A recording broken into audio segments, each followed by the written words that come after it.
Hello everyone, कैसे हैं आप सब। स्वागत है आप सभी का सर जी ऑनलाइन के यूट्यूब प्लेटफॉर्म पर। तो बच्चों, हमारी मैथ्स की क्लासेस चल रही हैं जिसमें ऑलरेडी हम अपने काफ़ी चैप्टर कवर कर चुके हैं। रिसेंटली अभी जो हमने चैप्टर पढ़ा था वो था simple interest, and I hope आप सभी को वो चैप्टर काफ़ी अच्छे से समझ आ गया होगा। जितने भी टाइप के क्वेश्चन उस चैप्टर से बन सकते थे वो सारे ही टाइप हमने कवर किए हैं।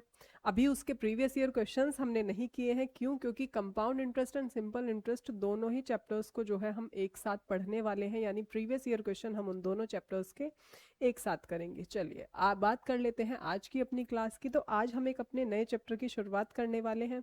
अब वो नया चैप्टर क्या है वो ऑलरेडी आप समझ चुके होंगे, क्योंकि भाई सिंपल इंटरेस्ट पढ़ा है तो सिंपल इंटरेस्ट के बाद जो पढ़ना है वो है कंपाउंड इंटरेस्ट, सभी को पता है।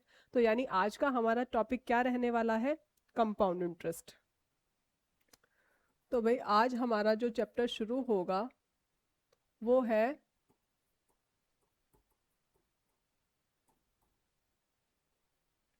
Compound interest.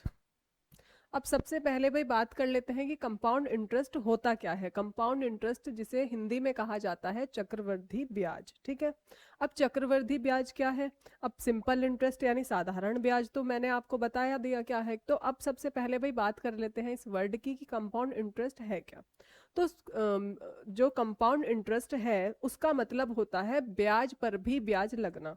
यानी साधारण भाषा में अगर मैं आपको बताऊं तो आप मान लीजिए किसी ने आपको कुछ पैसे दिए और आप ब्याज पर भी ब्याज लगाएं तो वो क्या होगा? हमारा कंपाउंड इंटरेस्ट यानी चक्रवृद्धि ब्याज। अब इसकी डेफिनेशन क्या होती है कि भाई चक्रवृद्धि ब्याज वह ब्याज है जिसमें मूलधन के साथ साथ पिछली अवधि में मिले ब्याज पर भी ब्याज लगाया जाता है।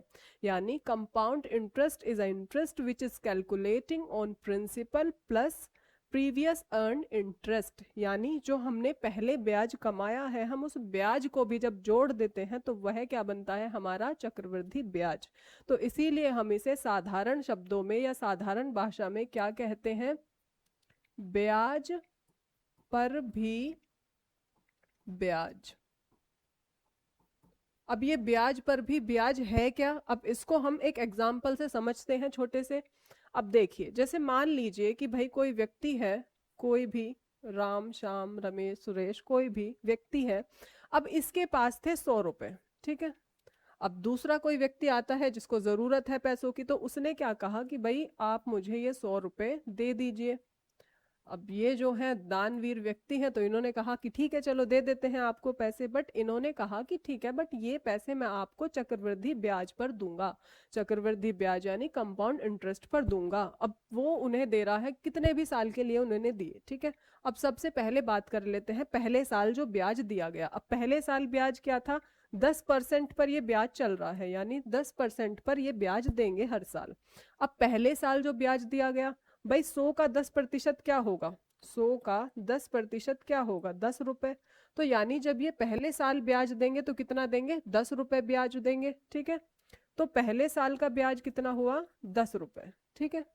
अब अगले साल जो ब्याज दिया जाएगा, तो अगले साल जो ब्याज दिया जाएगा वो दिया जाएगा 110 रुपए पर। यानी जैसे सिंपल इंटरेस्ट में क्या होता था कि मूलधन आपका परिवर्तित नहीं होता था, ठीक है। यानी कि जो आपका प्रिंसिपल है वो चेंज नहीं होता था, प्रिंसिपल सेम रहता था।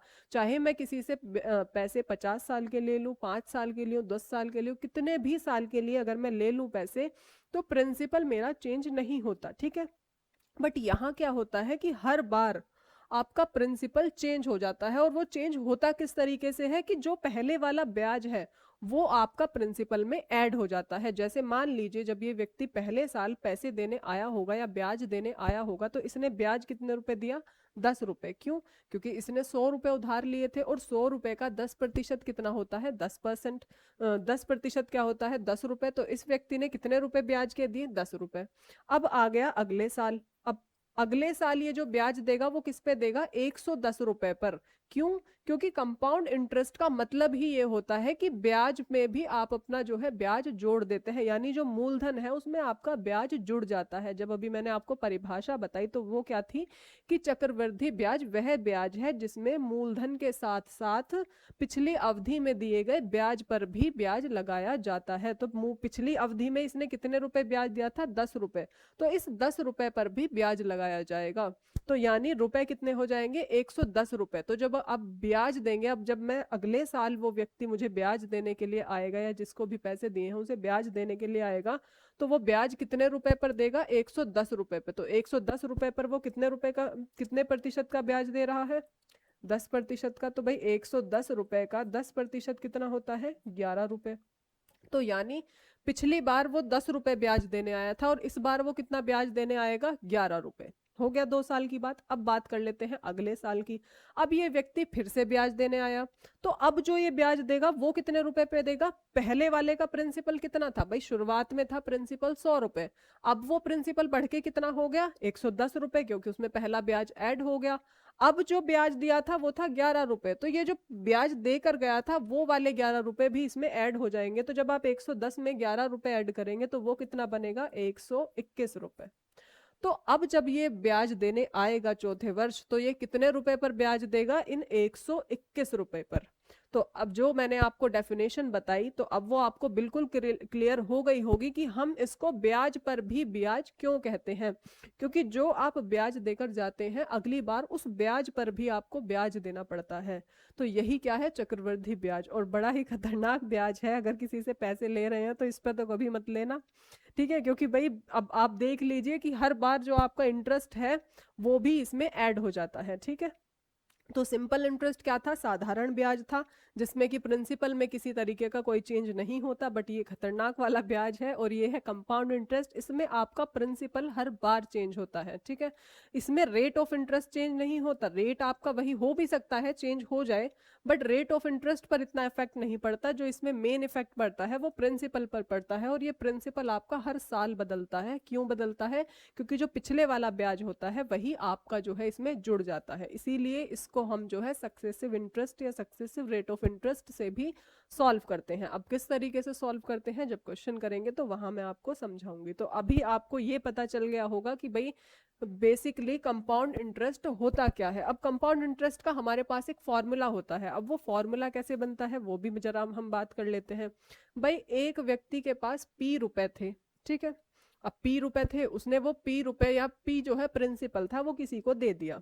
अब अगले बार उसके लिए अमाउंट कितना हो जाएगा? भाई मान लीजिए 10% पर दिए थे, तो 10% जो है सक्सेसिव इंटरेस्ट से बढ़ के 10 से क्या हो जाएगा? 11 हो जाएगा। यानी कि जो अमाउंट होगा वो कितना होगा भाई? 10% को फ्रैक्शन में लिखूं तो क्या होगा? 1/10। अब ये 10 क्या होता है? 10 रिप्रेजेंट करती है ओरिजिनल वैल्यू और 1 रिप्रेजेंट करता है चेंज को। तो यानी 1 रुपए ब्याज था। तो अगर शुरुआत में 10 रुपए थे तो अब अमाउंट बढ़कर कितना हो गया? 11 रुपए। तो पहले वर्ष के लिए अगर 1 था तो अगले वर्ष के लिए अमाउंट हो जाएगा 11/10। अब उससे भी अगले वर्ष के लिए क्या होगा? अब कंपाउंड इंटरेस्ट क्या होता है? ब्याज पर भी ब्याज होता है। तो अगले साल के लिए क्या, 2 साल के लिए क्या हो जाएगा? 11/10 मल्टी 11/10। अगर उससे भी अगले साल के लिए बात करें तो क्या हो जाएगा? फिर एक बार और मल्टीप्लाई हो जाएगी। तो कहने का मतलब है कि जो आपका अमाउंट होता है वो कैसे निकलता है? जो भी आपका रेट ऑफ इंटरेस्ट दिया गया है उससे सक्सेसिव इंटरेस्ट के मेथड से। तो यानी ये आता है आपका पावर में, ठीक है? तो यही आपका फॉर्मूला होता है। और फॉर्मूला क्या होता है? Amount is equal P1+R/100। यानी अमाउंट इक्वल होता है हमारा P1+R/100 की पावर n या फिर t, यानी जो भी आपका समय है, ठीक है? तो इस तरीके से ये आपका बार बार ऐड होता रहता है। तो सबसे पहले आपका जो फॉर्मूला बनता है वो वही यही है कि अमाउंट इक्वल होता है हमारा प्रिंसिपल मल्टी 1+R/100 की पावर t, यानी टाइम, जितने भी समय के लिए आप दे रहे हैं, ठीक है? तो अब ये आपको समझ में आ गया होगा कि बेसिकली कंपाउंड इंटरेस्ट होता क्या है, ठीक है? तो कंपाउंड इंटरेस्ट क्या है? ब्याज पर भी ब्याज लगना, ठीक है? चलिए अब बात कर लेते हैं हम क्वेश्चंस की। तो पहला क्वेश्चन है हमारा ₹3000 का 20% वार्षिक चक्रवृद्धि ब्याज की दर से 2 वर्ष का चक्रवृद्धि मिश्रधन क्या होगा। तो हमसे पूछा जा रहा है चक्रवृद्धि मिश्रधन, मिश्रधन यानी कि अमाउंट हमसे पूछा जा रहा है। तो अभी मैंने आपको फॉर्मूला बताया और फॉर्मूला क्या था कि अमाउंट इक्वल होता है P1 प्लस R अपॉन 100 की पावर n। अब जो आपका ब्याज लग रहा है वो लग रहा है 20% पर। अब मैंने डायरेक्टली आपको बताया था कि भाई हम कैसे लिखेंगे। अब प्रिंसिपल कितना है, 3000 रुपए। अब 20% की फ्रैक्शन वैल्यू क्या होती है, परसेंटेज में आप पढ़ के आ चुके हैं। तो 20% की हमारी 20% की फ्रैक्शन वैल्यू होती है 1/5। अब ये बढ़ जाता है, तो 5 अगर ओरिजिनल वैल्यू था तो बढ़ के कितना हो गया, 1 बढ़ा और कितना हो गया 6। तो 300 मल्टी 6/5। अब कितने समय की बात हो रही है, 2 वर्ष की बात हो रही है, तो टाइम लिखेंगे 2। तो ये कितना आया, 3000 मल्टी 36/25। क्लियर है। अब इसकी कर लेंगे हम मल्टीप्लाई। तो 25 से जब आप इसको काटेंगे तो ये चलेगा 30 मल्टी 25 चौका 100 मल्टी 36। तो ये कितना होगा, 4 3 12 मल्टी 36।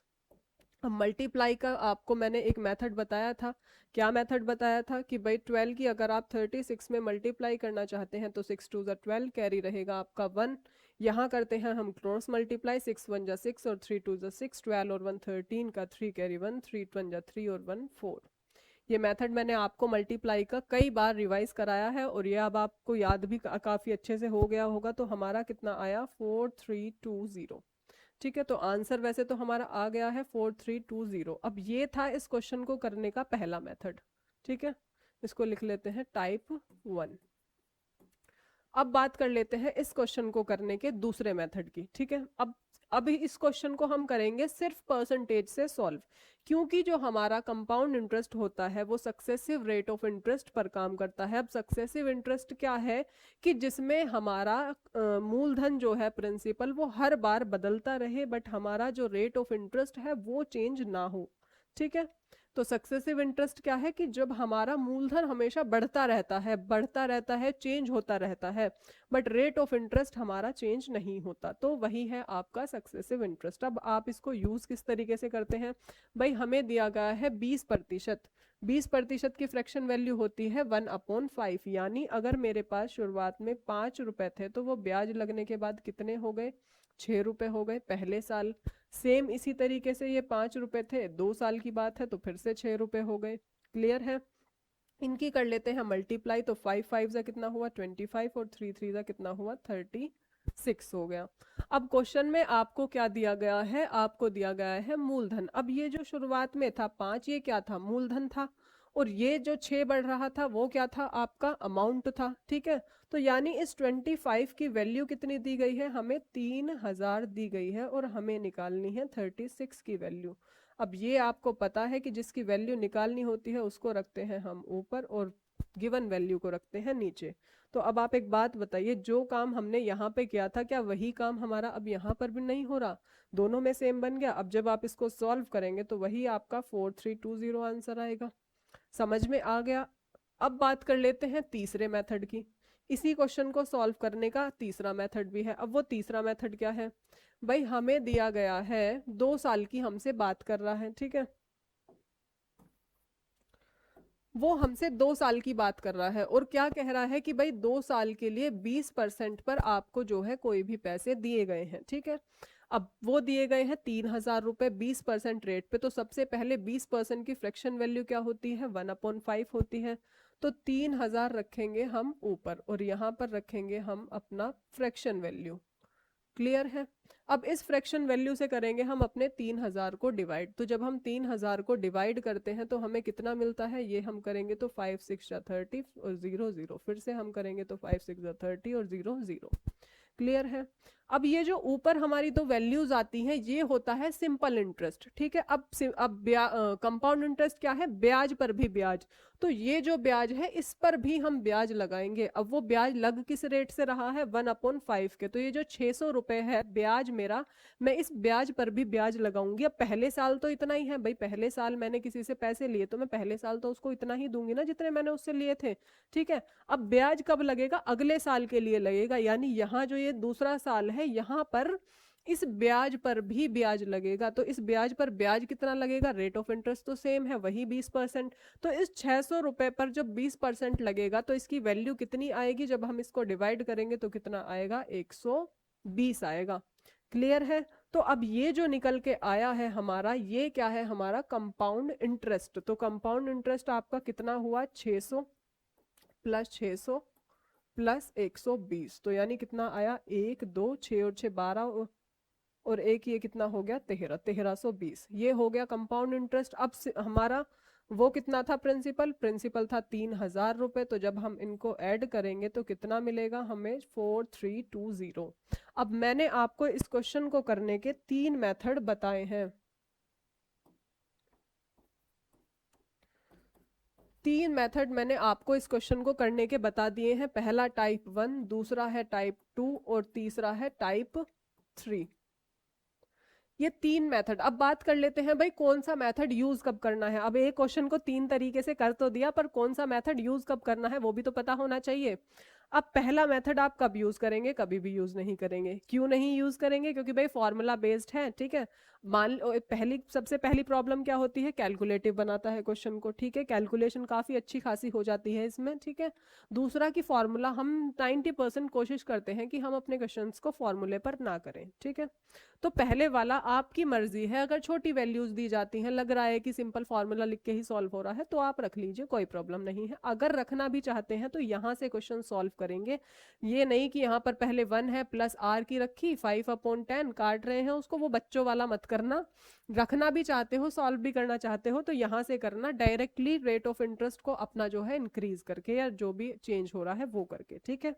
तो पहले वाला मेथड तो बिल्कुल रेयरली है चांस कि आपको यूज करना है। अब बात कर लेते हैं दूसरे मेथड की। अब बताया क्यों है, क्योंकि भाई फॉर्मूला है, पता होना बहुत ज्यादा जरूरी है, क्योंकि जैसे कि मैंने आपको बताया है भाई, आपको हर चीज पता होनी चाहिए, यूज करनी आपके ऊपर डिपेंड करती है, बट आपको पता होना चाहिए। ये नहीं है कि आप कंपाउंड इंटरेस्ट अगर कल को किसी को समझाने लग जाए तो आप ये मेथड कर रहे हैं, क्योंकि ये कॉम्पिटिटिव एग्जाम में चलते हैं मेथड, बट ये नहीं है कि आप किसी छोटे बच्चे को एक्सप्लेन कर रहे हैं तो आप ये ट्रिक्स बता रहे हैं, तो उसकी टीचर हो जाएगी कंफ्यूज कि बेटा ये क्या तुमने कर दिया, कुछ समझ में ही नहीं आया। तो बेसिकली ये है कि नॉलेज के लिए पता होना बहुत ज्यादा जरूरी है, ठीक है। तो इसलिए फॉर्मूला होता है डायरेक्टली अमाउंट निकालने का। और सबसे बड़ी प्रॉब्लम क्या होती है इस मेथड से के साथ, कि कभी भी इस मेथड से कंपाउंड इंटरेस्ट नहीं निकलता, इस मेथड से हमेशा अमाउंट निकलता है। तो अगर आपको कंपाउंड इंटरेस्ट भी चाहिए तो पहले आप अमाउंट निकालेंगे, फिर आप उस अमाउंट में से प्रिंसिपल को माइनस करते हैं, देन आपका कंपाउंड इंटरेस्ट निकलता है। Compound interest by formula directly नहीं निकलता, पहले आपका जो है अमाउंट निकलता है, फिर आप कंपाउंड इंटरेस्ट निकालेंगे, ठीक है। अब बात कर लेते हैं हम अपने दूसरे मेथड की, कि हमें अपना दूसरा जो मेथड है वो कब यूज करना है। दूसरा मेथड हम तब यूज करेंगे या तो हमसे अमाउंट पूछा जाए, या डायरेक्टली हमसे प्रिंसिपल पूछा जाए, या फिर हमसे पूरा कंप्लीट कंपाउंड इंटरेस्ट पूछा जाए, तब ये आपको दूसरा मेथड यूज करना है। जैसे कि हमसे इस क्वेश्चन में चक्रवृद्धि मिश्र धन पूछा गया था, डायरेक्टली एक वैल्यू पूछी गई थी अमाउंट की, तो हमने इसका यूज कर लिया। अब जरूरी नहीं है 2 साल के लिए, 3 4 5 कितने भी साल हो, वही आप ऐसे ही मल्टीप्लाई करके सॉल्व करेंगे, ठीक है। अब सेकंड मेथड पता चल गया कब यूज करना है। अब बात कर लेते हैं तीसरे मेथड की। ये है आपका ऑल राउंडर। इसको कहीं भी लगा लो, ये कभी भी आपको निराश नहीं करेगा। हर फॉर्मूले में हर वैल्यू आप इससे जो है अपनी निकाल सकते हैं। अब देखो, अब या तो आपसे वो क्या कहते हैं इसको, प्रिंसिपल पूछ ले तब भी आप निकालिए, आपसे मिश्र धन पूछे तब भी आप इसको यूज करिए, आपसे सिर्फ सिंपल इंटरेस्ट पूछे 2 साल का तब भी आप इसको यूज करिए, आपसे सिर्फ 1 साल का कंपाउंड इंटरेस्ट पूछे कि सिर्फ दूसरे साल का बताइए, तब भी आप इसको यूज कर सकते हैं। आपसे कंप्लीट कंपाउंड इंटरेस्ट पूछे आप, तब भी इसको यूज कर सकते हैं। आपसे कुछ भी पूछ ले, ये फॉर्मूला 90% आपका जो है अप्लाई करने लायक है। कहीं भी, सॉरी फॉर्मूला नहीं, ये मेथड जो है वो आप इसको यूज कर सकते हैं। तो यानी जो मोस्ट इंपॉर्टेंट है वो ये है, सेकंड नंबर पर ये आता है, और सबसे लास्ट में ये आता है। अब एक ही क्वेश्चन को मैंने आपको 3 तरीके से करके बताया है, तो आपको कब कहाँ कैसे यूज करना है ये चीज भी मैंने आपको काफी अच्छे से एक्सप्लेन कर दी है। किसी तरीके की अब प्रॉब्लम आपको आगे नहीं होनी चाहिए, इसीलिए फर्स्ट क्वेश्चन में ही मैंने सारे डाउट्स आपके क्लियर कर दिए हैं। अब आगे क्वेश्चन जब आएंगे तो वहां पर हमें जो अपने लिए हेल्पफुल या यूजफुल लगेगा हम उस मेथड को यूज करेंगे। चलिए, तो पहले क्वेश्चन का आंसर आपका आ गया है। अब बात कर लेते हैं नेक्स्ट क्वेश्चन कि भाई सिंपल इंटरेस्ट जो चैप्टर है वो काफी सिंपल ही है, जो उसका नाम सिंपल इंटरेस्ट है वो सिंपल ही है, और ये कंपाउंड है तो ये थोड़ा सा कॉम्प्लिकेटेड भी है। इसमें जो क्वेश्चंस आएंगे वो थोड़े से घुमाने वाले आएंगे, ऐसा हार्ड नहीं है। बस ये है कि सिंपल इंटरेस्ट जितना साधारण दिखता है ये थोड़ा सा उतना ही घुमाने वाला है, बस थोड़ा सा, कोई ज्यादा ये नहीं है कि हार्ड है चैप्टर, क्योंकि इसमें से क्वेश्चन काफी सारे बन जाते हैं। सिंपल इंटरेस्ट लिमिटेड चैप्टर है, वही आपसे टाइम रेट पूछेगा या फिर ज्यादा से ज्यादा 2 गुना 5 गुना करके पूछ सकता है, बस इतना। अब इसमें काफी सारे क्वेश्चंस बन सकते हैं, कोई एक ये नहीं है कि डायरेक्टली आपसे मिश्र धन भी पूछ सकता है, मूलधन भी पूछ सकता है, 1 साल का भी पूछ सकता है। इवन कुछ क्वेश्चंस तो आपके इसमें ऐसे आएंगे कि जिसमें कंपाउंड एंड सिंपल दोनों का यूज देखने के लिए आपको मिलेगा। ठीक है, चलिए बात कर लेते हैं अब सेकंड क्वेश्चन की। तो अगला क्वेश्चन है हमारा 10,000 रुपए 10% वार्षिक दर से 3 वर्ष के लिए दिए गए अवधि के अंत में चक्रवृद्धि ब्याज कितना होगा। अब देखो भाई, अब यहाँ पर आपसे चक्रवृद्धि ब्याज पूछा है, डायरेक्ट पूछा है, तो हम अप्लाई करेंगे अपना सेकंड मेथड। अब दिया क्या गया है 10%, तो 10% की 10% की फ्रैक्शन वैल्यू कितनी होती है 1/10। अब यहाँ भी देख लो, कंपाउंड इंटरेस्ट में भी परसेंटेज का यूज हो रहा है, सिंपल इंटरेस्ट में करके आए हो, ठीक है, अब कंपाउंड इंटरेस्ट में भी यूज हो रहा है। तो अब देखो भाई, उससे पहले मिक्सचर एंड एलिगेशन क्या था, वहां भी तो परसेंटेज तो आपका पीछा छोड़ेगा ही नहीं, तो इसीलिए सबसे पहले परसेंटेज को पढ़ लेना, बाकी चीजें बाद में ही करना। चलिए अब 10% है, अब 10% है तो हमने क्या करा था, सक्सेसिव इंटरेस्ट होता है, तो हम क्या करते हैं इसको, अगर मान लीजिए 10 रुपए प्रिंसिपल था तो उस पर 1 रुपए ब्याज लगा और वो बढ़ के कितना हो गया 11। 3 साल की बात कर रहा है, पहले साल बढ़ा, फिर 10 से 11 दूसरे साल हुआ, 10 से 11 तीसरे साल हुआ। अब तीनों साल का प्रिंसिपल कितना होता है, इसकी करते हैं हम मल्टीप्लाई, तो कितना हुआ 1,000, और अमाउंट कितना हुआ 1331। भाई 11 की क्यूब कितनी होती है, 11 की क्यूब 1331 होती है, ऑलरेडी आपको याद करने के लिए बोले थे क्यूब्स भी। ठीक है, अब बात कर लेते हैं आगे। अब आगे कहा जा रहा है कि 10,000 रुपए पर, तो आपको क्या वैल्यू दी गई है, आपको दी गई है इसकी वैल्यू, प्रिंसिपल की वैल्यू, ये है प्रिंसिपल और ये है अमाउंट। तो इस 1,000 की वैल्यू कितनी है, इस 1,000 की वैल्यू है 10,000। हमसे किसकी वैल्यू पूछी जा रही है, हमसे पूछा है चक्रवृद्धि ब्याज। चक्रवृद्धि ब्याज क्या होता है भाई, अमाउंट माइनस, चाहे सिंपल इंटरेस्ट हो या कंपाउंड इंटरेस्ट, ब्याज अमाउंट माइनस प्रिंसिपल ही होता है। तो इन दोनों को जब आप घटाएंगे तो क्या मिलेगा 331, यानी हमें वैल्यू किसकी बतानी है 331 की। अब आप एक बात बताओ, अगर आप इस क्वेश्चन को ए फॉर्मूले से A=P1+R/100 रख के अगर आप इसको सॉल्व करते तो कहाँ जाता है ये क्वेश्चन, होने को हो जाता। बट जब मैं एक चीज को इजीली कर सकती हूँ और ऊपर से जहां पर मेरे पास टाइम की ऑलरेडी प्रॉब्लम है, तो फिर मैं क्यों ना छोटे मेथड को यूज करूँ, क्यों मैं फॉर्मूला लिख के अपना टाइम वेस्ट करूँ। ठीक है, तो यहाँ से एक की वैल्यू कितनी आ जाएगी भाई, एक की वैल्यू आएगी आपकी 3 0 से 3 0 कैंसिल, एक की वैल्यू आएगी 10। हमें निकालनी है 331 की वैल्यू, तो 331 की वैल्यू क्या होगी, 331 मल्टी 10 यानी 3310। तो आपका जो सी आई यानी कंपाउंड इंटरेस्ट आया है वो कितना आया 3310। क्लियर है। अब मुझे यहाँ पर चीज़ें डिटेल में लिखने की ज़रूरत नहीं है, मैंने ऑलरेडी आपको तीनों मेथड बता दिए हैं, कैसे यूज़ करना है, कैसे इनको कहाँ पर यूज़ करना है ये भी। ठीक है, तो चलिए आंसर हमारा आ चुका है 3310। बात कर लेते हैं नेक्स्ट क्वेश्चन की। तो अगला क्वेश्चन है हमारा, किसी राशि का मूलधन ज्ञात कीजिए यदि समय 2 वर्ष हो और दर 20% हो, चक्रवृद्धि ब्याज 44 रुपए है। अब आपको चक्रवृद्धि ब्याज दिया गया है, मूलधन पूछा गया है, तो भाई जब मूलधन मुझसे पूछा जा रहा है तो मैं यहाँ पर मैंने आपको कहा कि जब आपको डायरेक्टली वैल्यूज पूछी जाए, या तो आपसे चक्रवृद्धि ब्याज पूछे, मूलधन पूछे, मिश्रधन पूछे, कंप्लीट चक्रवृद्धि ब्याज पूछे, मिश्रधन पूछे, मूलधन पूछे, तो आपको ये यूज करना है मेथड। अब मुझसे वो राशि पूछ रहा है यानी प्रिंसिपल पूछ रहा है, तो वही हम मेथड लगाएंगे भाई 20%। तो 20% को फ्रैक्शन में क्या कहते हैं, 20% को कहते हैं 20×100 यानी 1/5 कहते हैं। ठीक है, अब 2 साल की बात हो रहा है, तो यानी कि 5 से बढ़ के कितना हुआ 6, फिर से 5 से बढ़ के कितना हुआ 6। अब 5×5 कितना होता है, 5×5 होता है आपका 25, और ये कितना होता है 6×6=36, डिफरेंस होता है। अब ये होता है हमारा प्रिंसिपल और ये होता है हमारा अमाउंट, इनके बीच का डिफरेंस क्या होता है कंपाउंड इंटरेस्ट। तो डिफरेंस कितना आया 11, तो हमें इस 11 की वैल्यू गिवन है, 11 की वैल्यू है 44, तो 1 की वैल्यू कितनी होगी 4। भाई 11 से 44 को डिवाइड करोगे तो 4 आएगा। अब पूछा जा रहा है मूलधन, अब मूलधन कितना था 25 था, तो 25 की वैल्यू हमें बतानी है। तो 1 की वैल्यू अगर 4 है तो 25 की वैल्यू क्या होगी 25 चौका 100, यानी कि आपका जो प्रिंसिपल निकल के आया है वो कितना आया है, प्रिंसिपल आया है 100। ठीक है,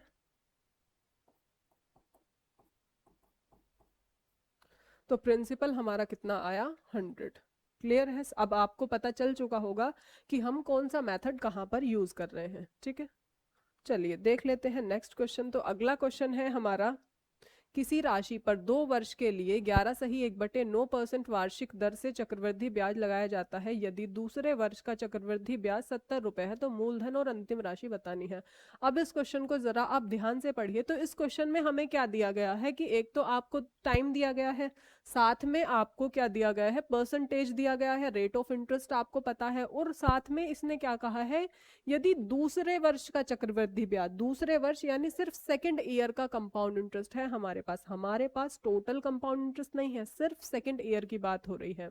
तो अब मैंने आपको बताया था कि जो फॉर्मूला हमने 2 क्वेश्चंस में ऑलरेडी यूज किया है वो तब यूज होगा जब प्रॉपर वैल्यू पूछी जाएगी, या तो प्रॉपर कंपाउंड इंटरेस्ट पूछे, complete compound interest, simple compound interest पूछे कंप्लीट, या फिर अमाउंट पूछे, या फिर आपसे प्रिंसिपल पूछे। बट यहाँ पर हमें दिया गया है सिर्फ सेकेंड ईयर का, तो यहाँ जो वो हमारा फॉर्मूला है वो एप्लीकेबल नहीं है। अब यहाँ पर करेंगे हम तीसरे वाले अपने ऑलराउंडर मेथड का यूज।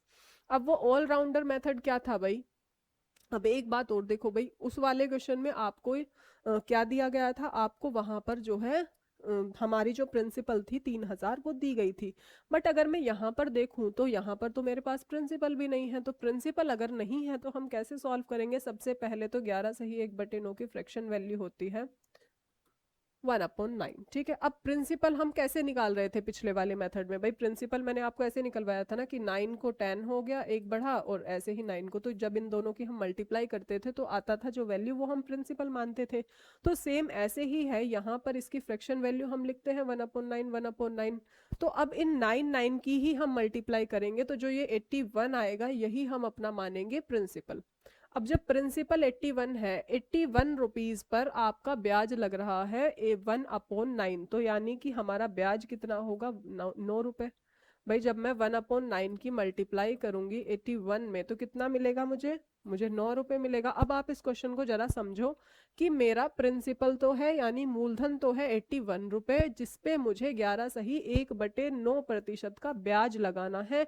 तो वो ब्याज कितने रुपए लगा, पहले साल का 9 रुपए। अब बात कर लेते हैं अगले साल की, तो अगले साल भी मेरा 1/9 लगेगा इस पर 9 रुपए। अब मैंने आपको बताया था कि ये जो ऊपर वाली वैल्यूज दोनों निकल के आती हैं ये होता है सिंपल इंटरेस्ट, बट हमें तो बताना है कंपाउंड इंटरेस्ट। अब कंपाउंड इंटरेस्ट होता है ब्याज पर भी ब्याज, तो ब्याज क्या है मेरा पहले साल का 9 रुपए। तो इस 9 रुपए पर भी मुझे ब्याज लगाना है, कितना ब्याज लगाना है, 1/9 का।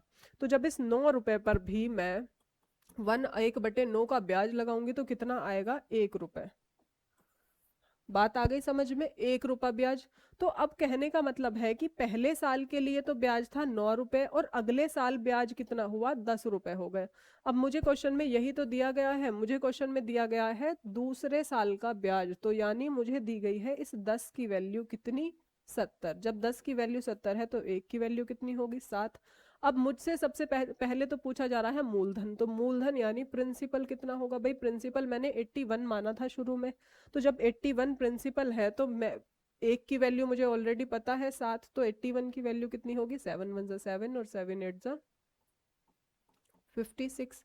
तो प्रिंसिपल हमारा कितना निकल के आया, 567। क्लियर है। अब बात कर लेते हैं आगे, पूछा अंतिम राशि। अब अंतिम राशि यानी अमाउंट पूछा, तो अब आप एक बात बताओ, जब प्रिंसिपल भी मुझे पता चल गया और इंटरेस्ट भी मुझे पता है कितना है, तो अमाउंट निकाल सकते हैं। अब अमाउंट क्या होगा हमारा, भाई 81 रुपए सबसे पहले हम यहाँ से निकालेंगे। 81 रुपए तो था मेरा इंटरेस्ट प्रिंसिपल जो मैंने माना था, और ये तीनों मिलाकर क्या है मेरा कंपाउंड इंटरेस्ट दोनों साल का। तो भाई 9 और 9 18 और 1 कितना हुआ, 19, यानी प्रिंसिपल तो था 81 और ब्याज था 19 रुपए। तो यानी अमाउंट कितना हो गया, 9 और एक 10 और 8 और एक 9 और एक 10, यानी अमाउंट हो गया 100। हमें इस 100 की वैल्यू बतानी है। तो जब एक की वैल्यू 7 है तो 100 की वैल्यू कितनी होगी, 7 × 100, तो यानी कितना आया, 700। तो अब आंसर आपका क्या आया कि प्रिंसिपल तो है हमारे पास 567 रुपीज और अमाउंट है हमारे पास 700 रुपए। दोनों चीजें क्लियर हो गई, समझ में आ गया सारी बातें। सबसे पहले मैंने आपको बताया कि वो जो सेकंड मेथड हमने यूज किया था वो क्यों आप अप्लाई नहीं कर सकते हैं, क्यों, क्योंकि वो मेथड, वो जो तरीका, वो मेथड है, वो तभी एप्लीकेबल है आपका जब आपसे कंप्लीट वैल्यू पूछा जाए, कंप्लीट कंपाउंड इंटरेस्ट पूछे, कंप्लीट आपका मूलधन पूछे, मिश्रधन कुछ भी पूछे, तो आप उसे यूज कीजिए। बट यहाँ पर हमें दिया गया था सिर्फ सेकेंड ईयर का, तो सेकेंड ईयर का कैसे होता है, सेकेंड ईयर का हम निकालेंगे अपने इस मेथड से। अब एक एक चीज मैंने आपको एक्सप्लेन कर दी है। क्यों तो यहाँ पर 81 लिखा, क्योंकि भाई पहले वाले में लिखा था कि मल्टीप्लाई करते थे तो उसको हम मूलधन मानते थे, तो इनकी भी हमने मल्टीप्लाई करके मूलधन मान लिया। अब यहाँ पर हमने निकालना है इस 81 रुपए पर ब्याज निकालना है 1/9 से, ठीक है, तो निकाल लिया।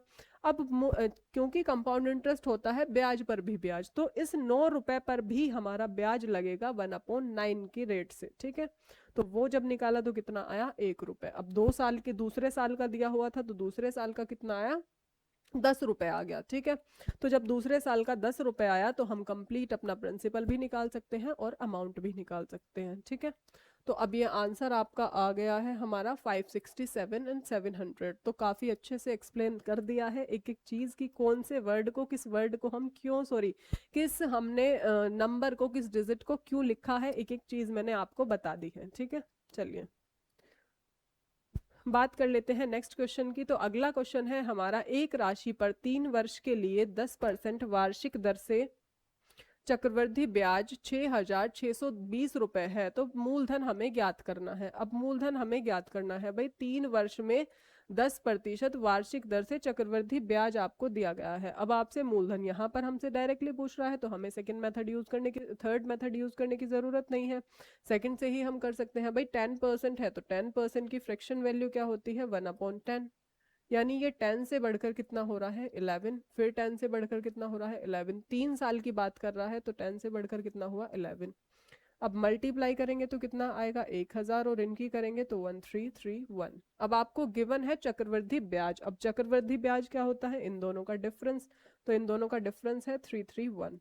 तो इस 331 की वैल्यू आपको कितनी दी गई है, 6620।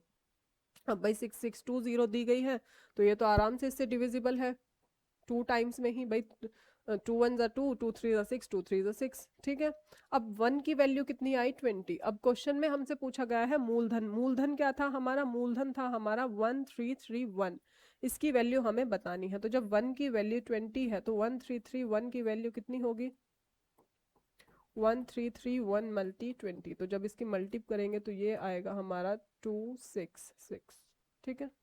तो ये हमारा कितना निकल के आया, सॉरी मूलधन हमसे पूछा गया है,